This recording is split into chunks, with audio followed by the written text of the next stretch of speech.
Il existe autant de définitions du paysage qu'il existe de paysagistes, ce qui fait que personne ne s'y retrouve. Pour simplifier, on pourrait dire que la notion de paysage se développe le long d'un axe orthonormé X, Y, Z. X étant l'axe de la nature et de ses œuvres, Y celui de l'homme et de ses interventions, et Z, eh bien Z comme d'habitude celui du temps qui passe. Alors, il est assez facile d'observer à peu près partout, même autour de chez vous, cette triple entrée en se mettant eh bien, tout simplement à quatre pattes. Alors, observez ici un petit peu eh bien, ce que l'on appelle la strate herbacée. C'est ici, à ce niveau du sol, que se joue une des biodiversités les plus riches sous nos latitudes. Alors, il faut bien avouer qu'ici, eh bien, ça semble un peu monotone, mais si vous vous placez à hauteur d'yeux de Playmobil, je vous assure que vous verrez une vraie richesse. Passons ensuite à la seconde strate, la strate arbustive.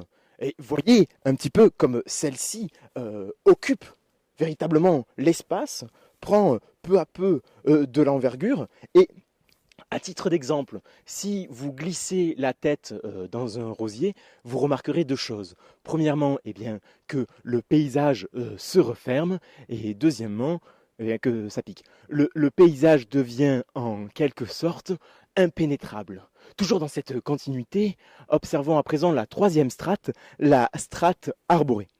Voyez un petit peu, eh bien, comme celle-ci occupe la totalité du cadre, et je dirais même la totalité du cadre de vie, puisque plus rien n'est visible en profondeur, on se retrouve véritablement face à un mur vert.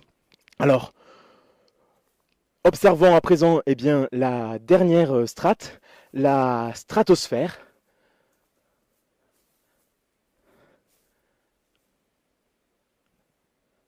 Alors là, je dois vous avouer que je n'y connais pas grand-chose. Voilà. Je, je crois qu'il n'y a pas trop de biodiversité, mais enfin, de toute manière, ça participe au paysage avec le ciel bleu, les nuages ou le ciel étoilé.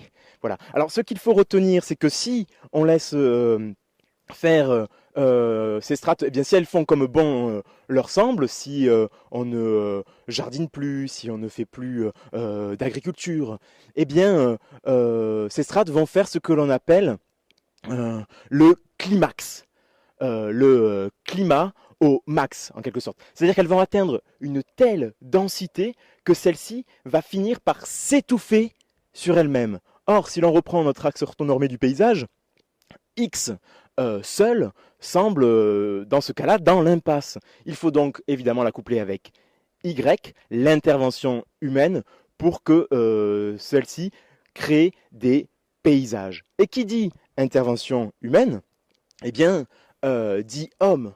Et qui dit homme, dit société. J'entends là société au pluriel. Le paysage serait donc avant tout culturel. Alors, là aussi, n'ayant pas le temps de développer toute l'histoire des civilisations mondiales, je vais aller droit au but au travers de trois questions.